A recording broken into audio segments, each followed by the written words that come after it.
2, 3, action. Good morning, everyone. Buddies and ma'am, we are the class group who will be discuss the gunpowder. Ang gunpowder daw po is isang chemical na ginagamit po sa mga fireworks or sa bullet na pinaghalong sulfur, charcoal, then nitrate, ay potassium nitrate. Sa potassium nitrate is 75%, din sa charcoal naman is 15%, din sa sulfur naman po is 10%.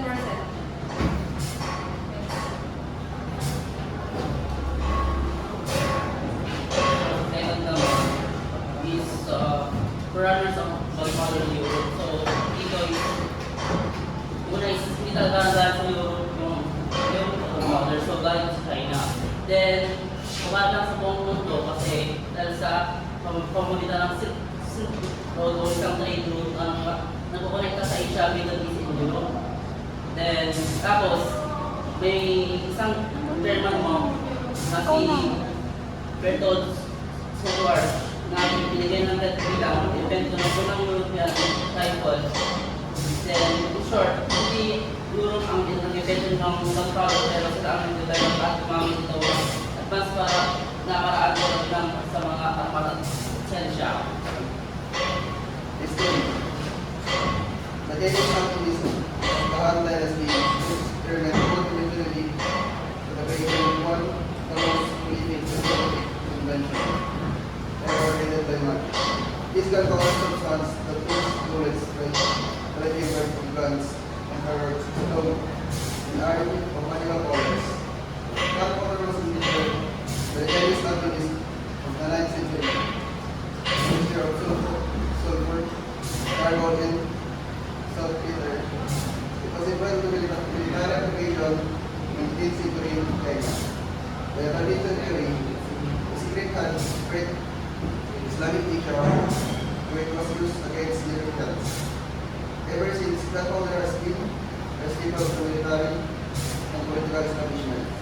Consequently, the ingredients of the gunpowder, especially sulfur and saltpeter, are strategic importance.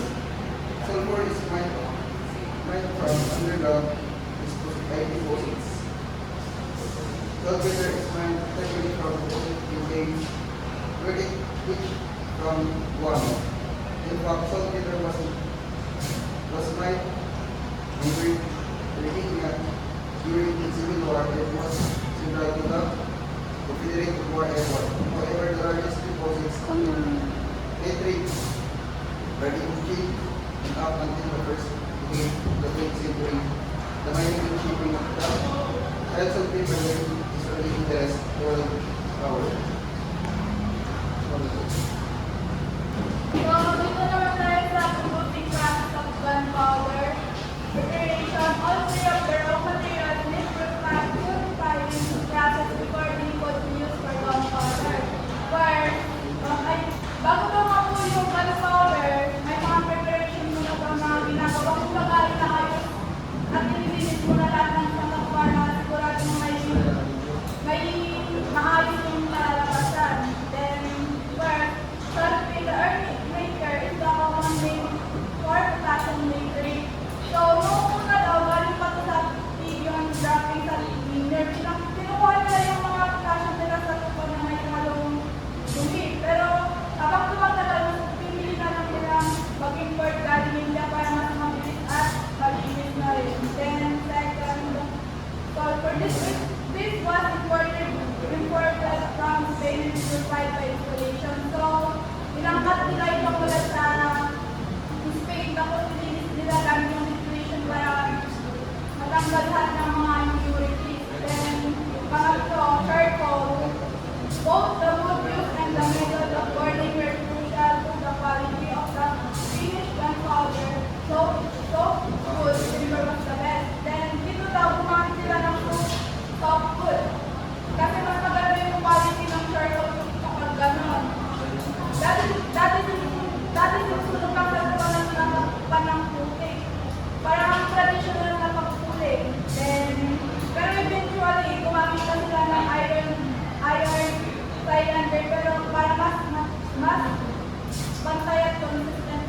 quality.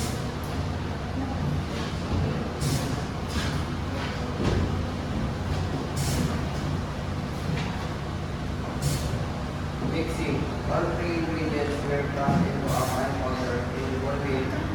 They were then mixed in the proportions required for the particular way in which the finished jam powder was produced.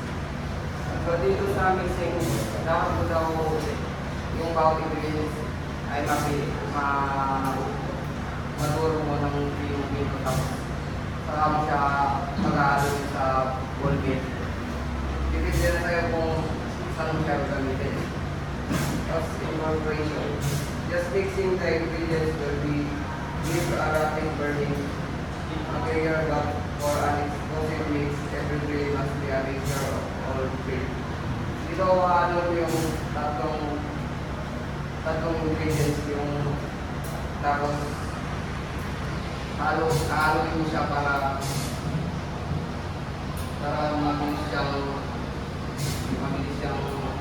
sasabog ganun. Tapos bawat grain ng pulbara ay meron lahat ng tatlong ingredients.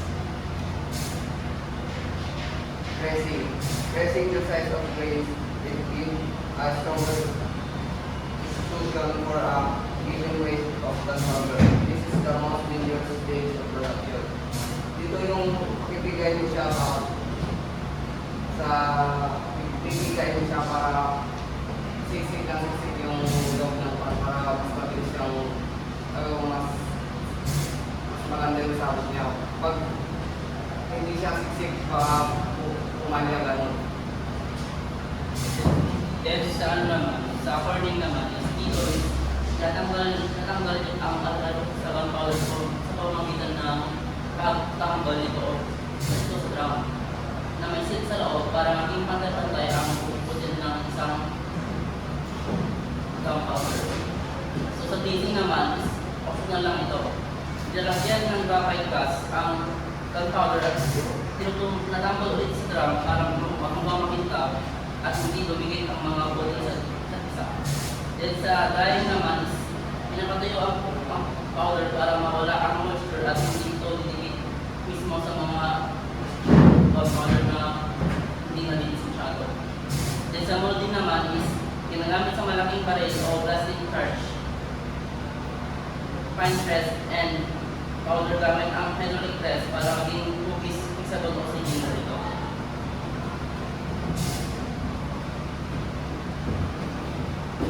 Dito naman tayo sa classification of composition. Black powder, although is a feature most important, still manufactured by the Europe in recent time as completed superseded by smooth powder black. Black powder is the oldest propellant and the most dangerous explosive to add and store because it can easily ignite by the air friction and spark. Dito naman sa black powder is ito daw yung pinakamatandang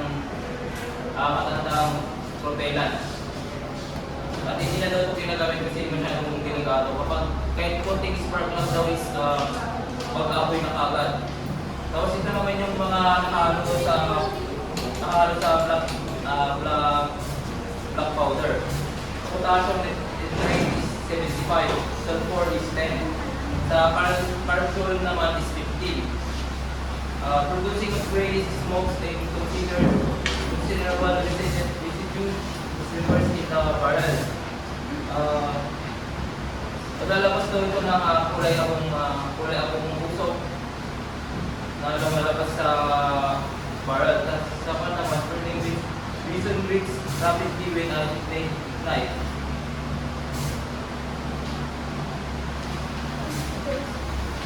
Tapos dito naman sa black powder, may 3 types na quantities which are the typically of explosive.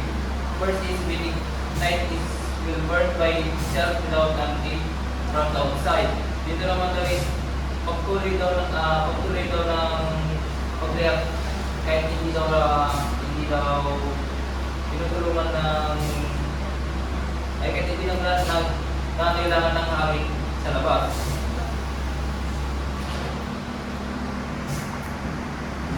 Second is in burning. It gives off large amount of gas. So, habang nasusunog daw yung black powder, is generate siya ng pressure or where sa kung saan madalas ginagamit sa explosive or propellant.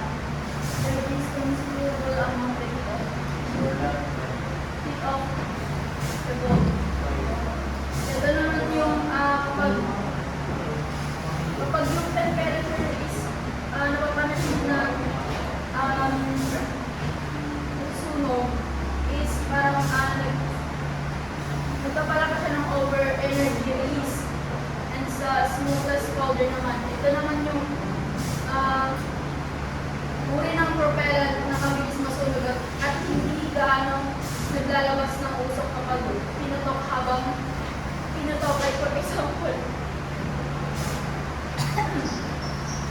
kapag pinutok yung bala gamit yung smokeless powder is mabilis na masusunog yung powder sa loob ng baril.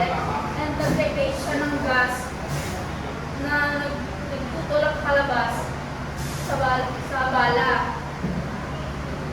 nang hindi naglalabas ng makapal na usok.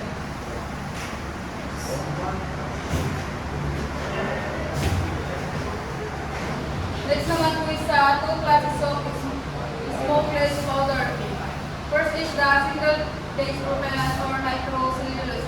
Dito daw po sa single-phase propellant, ito yung lower cartridge dapat yung lower cartridge dapat na ma-minimize para hindi po masira yung sa loob ng barrel. Then sa double-phase propellant naman po is dito po ginagamitan po siya ng high pressure. Sa single-phase propellant, low pressure. Then sa double naman po yung high pressure na ginagamitan po sa mga rifle para mag-produce po siya ng high velocity or energy. High energy.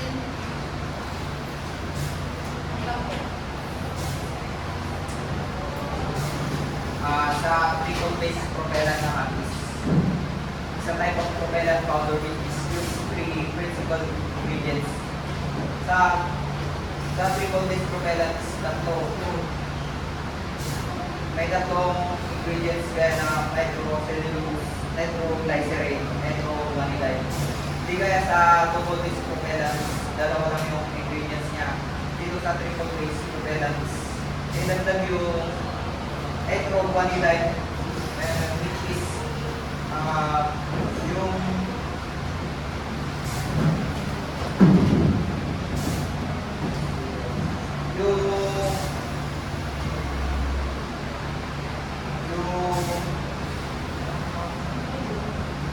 tulong niya dito sa triple-phase propellant is para mabawasan yung init ng barrel pag putok, then mabawasan din yung flash or yung apoy ng barrel. Sa high ignition temperature propellant naman is type of propellant which is methane constitute is the from RDX group. Yung RDX group is yung explosive compound na madalas ginagamit bilang bahagi ng mga military explosive at ilang industrial explosive mixtures. Nagre-resulta ito na matinding pressure o ginagamit ito sa gaseless cartridge.